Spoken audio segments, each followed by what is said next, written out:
Welcome to the final discussion of Jane Eyre the novel. The subject we will talk about today is how Jane Eyre decides between the volatile and yet exciting Mr. Rochester and the very safe and yet very inward-looking St. John. Neither of these prospects of marriage are exactly what Jane Eyre is looking for, but they do seem to possess some kind of qualities that she can live with and hopefully become happy joining up and marrying. Now let's talk about where she's at this point. Remember that she left Mr. Rochester, who happened to already be married. The woman that he married was not exactly the most mentally fit person in life. Because of this, he doesn't want to get rid of the woman and divorce her, but he also doesn't want to be considered married. Jane Eyre doesn't exactly see it that way, and because of her own moral beliefs, decides to run away and start a new life. That isn't the best thing for her to do because she almost starves to death, but a helpful family finds her, brings her in, and helps her back on her feet at least a little bit. Now, these people are St. John and his two sisters. You have Mary and you have Diana. Now, Mary is the more talkative and understanding of the two women, who is always seeming to be on Jane Eyre's side. St. John is a very religious person, but he is soft-spoken, very introverted, and not much of a person to talk with. He has a lot of suspicions as to who Jane Eyre is and wonders if she had run away. Now, by this point, Jane Eyre has been given a job to teach at a young girls' school set up by St. John. This is a very good opportunity for her to at least start being back on her feet, as Jane Eyre enjoys the company and sees some potential in a few of the students. One day, Jane Eyre is outside and looking at the field that she's living near when St. John comes and sits by her, and then in the course of discussion comes out and asks Jane Eyre if she will marry him. Now, she's a little confused by this because it comes almost out of nowhere that this proposal is given. She looks at him and questions why she should marry and spend her life with St. John. He says that it would be a perfect opportunity for both of them to go to Asia or India, I should say, and teach the gospel of Christianity. Now, Jane Eyre is not against doing that, as she does see some kind of a purpose behind it. After all, St. John has been teaching her the Indian language in order to prepare her for some kind of a mission situation. The problem is that Jane Eyre is not particularly fond of the idea of leaving England with him and going to preach the gospel. Again, she doesn't immediately say that she doesn't want to go, but she just doesn't want to go as a married person to him.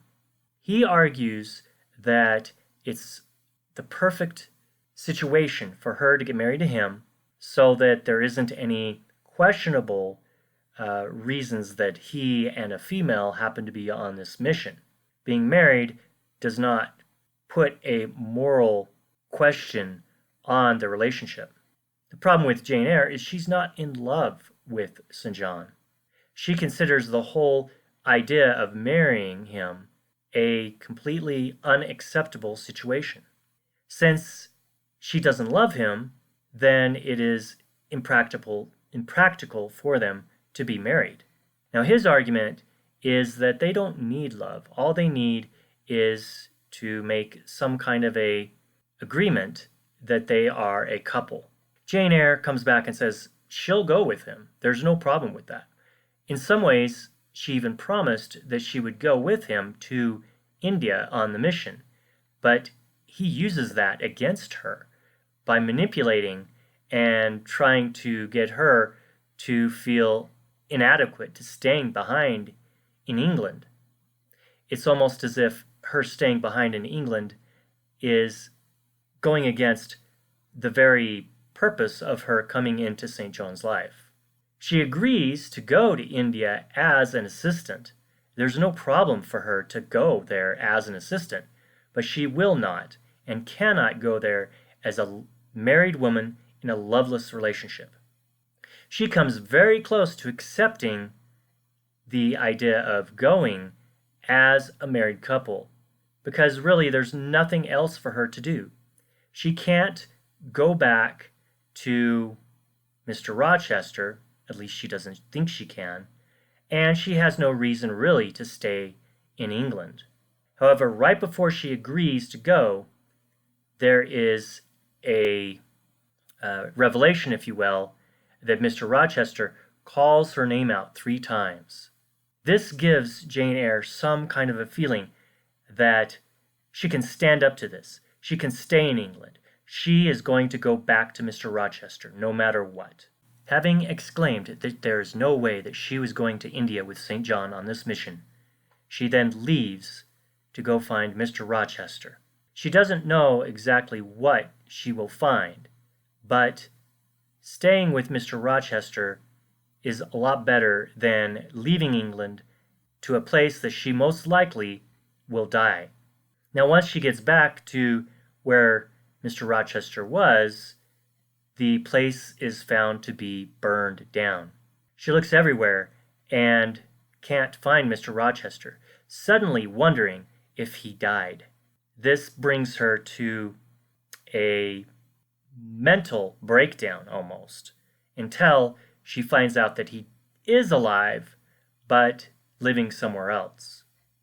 She also finds out that he has lost a hand in a fire and gone blind. She finds herself with money, and that she's related to Mary and Diana and St. John, and also that the love of her life, regardless of running away from him because he was previously married and still had his wife alive, she can now go back to him and accept whatever situation she must find herself in to still have love.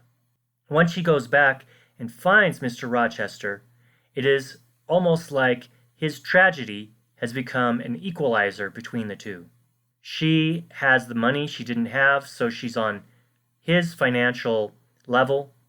Strength-wise, she now takes care of him rather than he has to take care of her.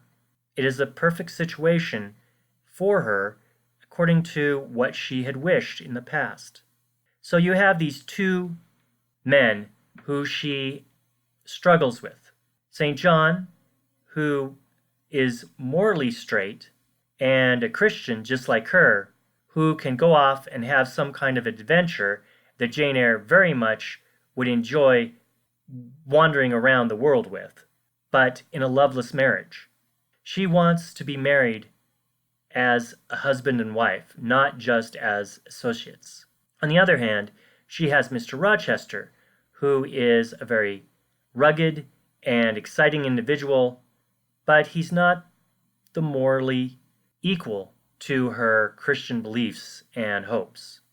On the other hand, he is someone that, at least at this point, she can mold and control and take care of as an independent individual who is married to someone who otherwise loves her equally.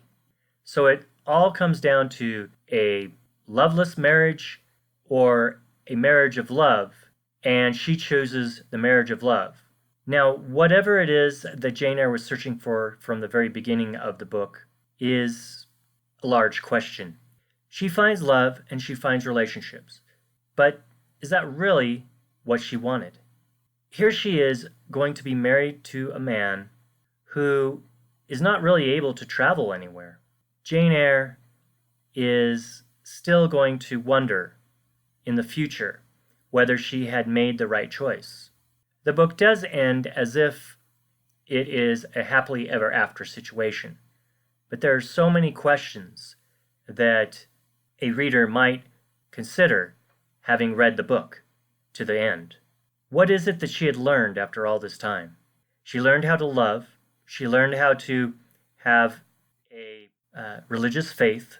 She learned that not everybody is after her and wants to hurt her. But at the same time, she has never really been accepted by anyone. She may or may not be alone with this man, Mr. Rochester. But at least at the end of the book, according to the author, she is in a happy place after 10 years with a child who she can now also take care of. She's been abused, she's been taken in, she's been given many chances, she has lost many chances, she almost died, she finds her family, she finds riches, and in the end she finds love. Interesting enough, the book ends with her explaining that St. John went to India and to this day is still preaching. Why she ends on that note and not that she is married and in love with Mr. Rochester is something to ponder. Perhaps it is a life that she really would have preferred, but would not have given her the inner feelings that she had so longed for. Only that wandering life and lust for traveling that she now, after these 10 years, probably doesn't have a lot of, having to take care of a crippled man and her child. Life is good for her. Life could very well have been different for her, and she might not have had life at all. What makes Jane Eyre's novel so good is that it's not your conventional romance. It really is about a very broken woman who doesn't seem to at all get any kind of breaks. Once she finds some kind of a place in life, her inner self says that there's got to be more. So she goes out to try to find more with, unfortunately at times, devastating consequences. Yes, she does find what she wants, but that is always, for some reason, taken away. And that is why the end of the novel seems to not fit the rest of the book. Is a domestic life really what she's looking for, or is there more out there? Comment down below what you thought of the novel. Do you think it ended on a perfect note, or is there many things missing that just don't add up? Click the subscribe button and notification bell to not miss the next installments and analysis.